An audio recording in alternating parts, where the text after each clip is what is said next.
Selamat pagi semuanya, saya Vina Ayu Rohmani ingin mempresentasikan tentang laporan hasil survei manajemen operasi pada usaha mikro kecil dan menengah atau UMKM yang berjudul Dapur Mami Tommy. Latar belakangnya itu UMKM merupakan singkatan dari usaha mikro kecil dan menengah. Pada dasarnya, UMKM adalah arti usaha atau bisnis yang dilakukan oleh individu, kelompok, badan usaha kecil, maupun rumah tangga. Indonesia sebagai negara berkembang menjadikan UMKM sebagai fondasi utama sektor perekonomian masyarakat. Hal ini dilakukan untuk mendorong kemampuan kemandirian dalam berkembang pada masyarakat khususnya dalam sektor ekonomi. Dengan adanya revolusi digital 4.0, membuat banyak perubahan kepada UMKM di mana adanya pergeseran gaya belanja konsumen dari offline ke online. Oleh sebab itu, sangat penting bagi calon UMKM atau wirausaha skala UMKM memiliki wawasan yang cukup.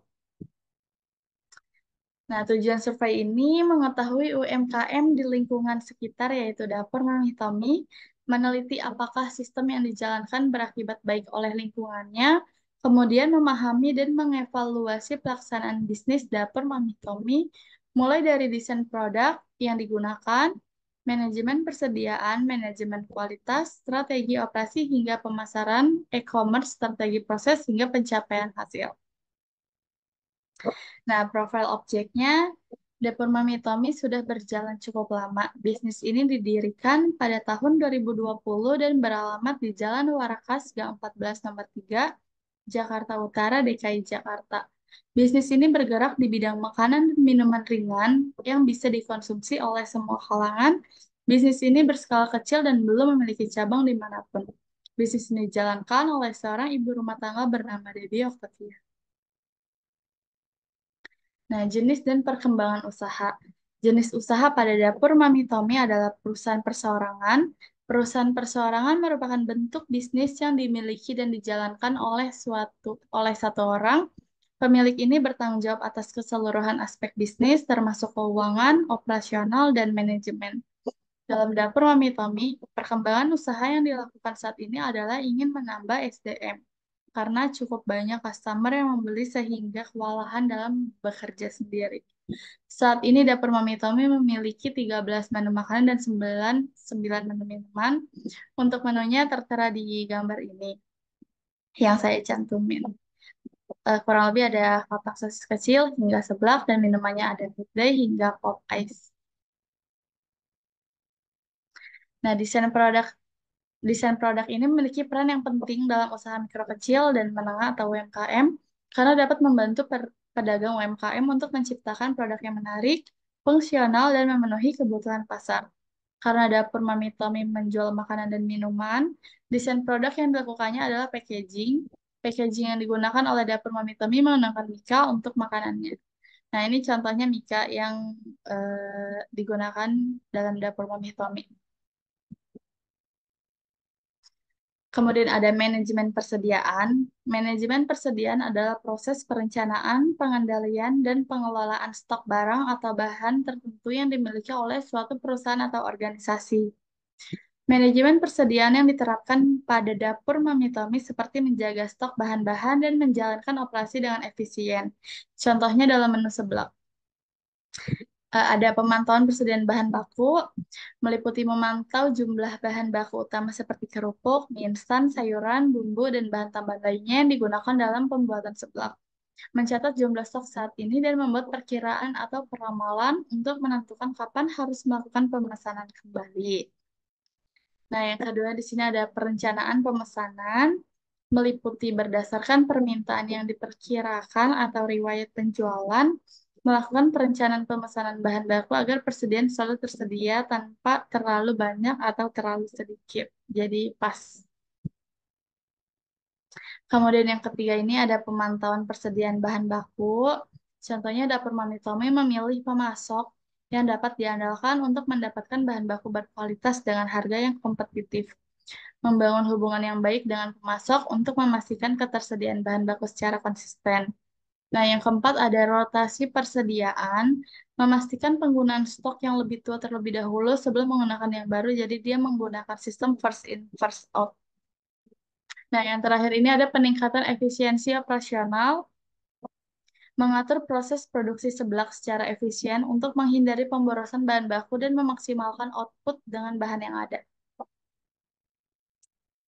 Kemudian ada manajemen kualitas, ini ada tiga, ada pemahaman terhadap kebutuhan pelanggan.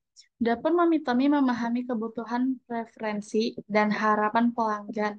Ini membantu dalam pengembangan produk atau layanan yang dapat memenuhi atau melebihi ekspektasi pelanggan.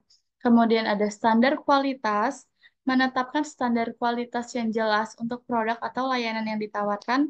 Dan yang terakhir ada kontrol kualitas, melakukan kontrol kualitas secara teratur pada produk yang dihasilkan untuk memastikan bahwa konsumen puas dan sesuai dengan standar yang ditetapkan. Kemudian ada strategi operasi. Dapur Mami Tommy menerapkan strategi operasi seperti berfokus pada keunggulan kompetitif, pengelolaan biaya dengan efisien, manajemen rantai pasokan yang efektif, penggunaan tenaga kerja yang efisien, dan ini ke depannya.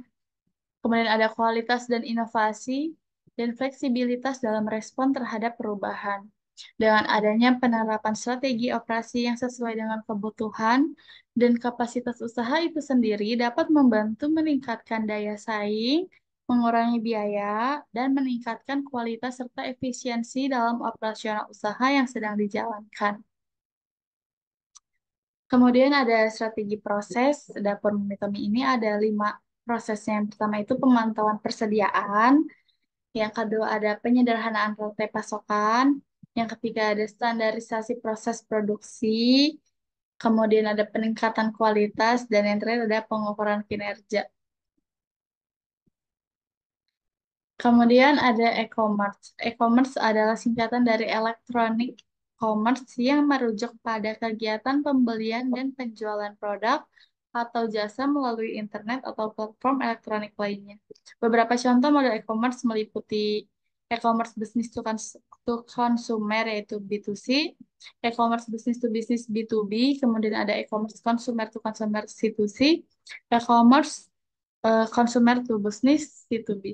Nah, dalam dapur Mami Tami ini, dapur Mami Tami menerapkan e-commerce yang business to consumer. Kemudian ada profit atau keuntungan. Perhitungan profit dapur Mami Tami yang sudah dirangkum dari 13 menu makanan dan 9 minuman adalah model bahan baku 13 menu sebesar 2 juta dalam 1 bulan. Sehari mengeluarkan 67.000, penjualan untuk makanan per hari 200.000. Laba bersih yang diterima per hari itu 200.000 dikurang 67.000, berarti senilai 133.000. Untuk menu makanannya. Kemudian untuk menu minuman, modal bahan baku 9 minuman sebesar 300.000 itu dalam 1 bulan. Sehari mengeluarkan 10.000.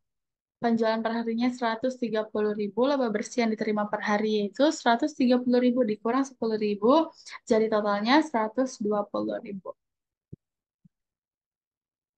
Nah, kesimpulan dengan adanya survei analisis kelayakan bisnis yang diambil dari UMKM Dapur Mami Tommy, kita bisa menilai bahwa Dapur Mami Tommy layak untuk dijalankan karena memiliki potensi untuk bertahan dan tumbuh dalam pasar yang ada.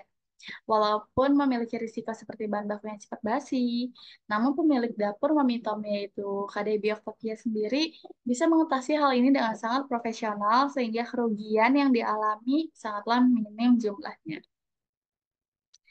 Nah, saran yang dapat saya sampaikan selaku penulis dan pelaku survei, dukunglah dan kembangkan UMKM yang ada di Indonesia, tidak hanya di bidang kuliner saja seperti Dapur Mami Tommy, namun di bidang lainnya seperti fashion dan lain-lain.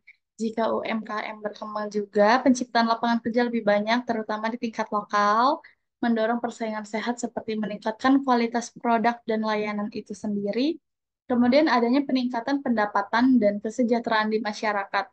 Saya berharap lebih banyak lagi pelaku usaha mikro, kecil, dan menengah atau UMKM yang ada di Indonesia ini.